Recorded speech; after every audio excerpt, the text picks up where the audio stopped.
பெங்களூரை சேர்ந்த river mobility நிறுவனத்தினுடைய indie electric ஸ்கூட்டரை சென்னையில் லான்ச் ஆன முதல் வாரமே டெலிவரி எடுத்தாச்சு. ரிவர் நிறுவனத்தினுடைய வெப்சைட்டை எதேச்சியாக பார்க்க நேரிட்ட போது முதல் பார்வையிலேயே இந்த இண்டி ஸ்கூட்டர் எனக்கு ரொம்பவே பிடிச்சிருந்தது. இதை பற்றி கூடுதல் தகவல்லாம் படிக்கும்போது நிச்சயமாக இந்த ஸ்கூட்டரை வாங்கி ஆகணும்னு முடிவு பண்ணி 2023 மார்ச்லேயே முன்பதிவு பண்ணிட்டேன். சுமார் 1.5 வருஷம் காத்திருப்புக்கு அப்புறமா இப்போ தான் தமிழ்நாட்டில் சென்னையிலையும் கோவையிலையும் இதை அறிமுகப்படுத்தியிருக்காங்க.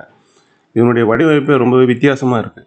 55 litre storage, 14 inch alloy wheel, 18 degree gradability, கால் வைக்கிற இடத்துல பெருசாக ஏதாவது பொருள் வச்சோனாக்கா பக்கவாட்டில் நம்ம காலை வசதியாக வச்சுக்கிற மாதிரி ஃபுட் பெக்ஸு, 2 சக்கரத்துலேயும் டிஸ்க் பிரேக்கு, பெரிய சீட்டு, முன்பக்க டெலஸ்கோபிக் சஸ்பென்ஷனு, 165 மில்லிமீட்டர் கிரவுண்ட் கிளியரன்ஸு, தண்ணி புகாத 4 கிலோவாட் பேட்டரி, மணிக்கு 90 kilometre top speed, 3 riding mode எல்லாம் இதில் இருக்குது. ஒரு முறை ஃபுல் சார்ஜ் பண்ணோன்னாக்கா 110 கிலோமீட்டர் ஓடும்.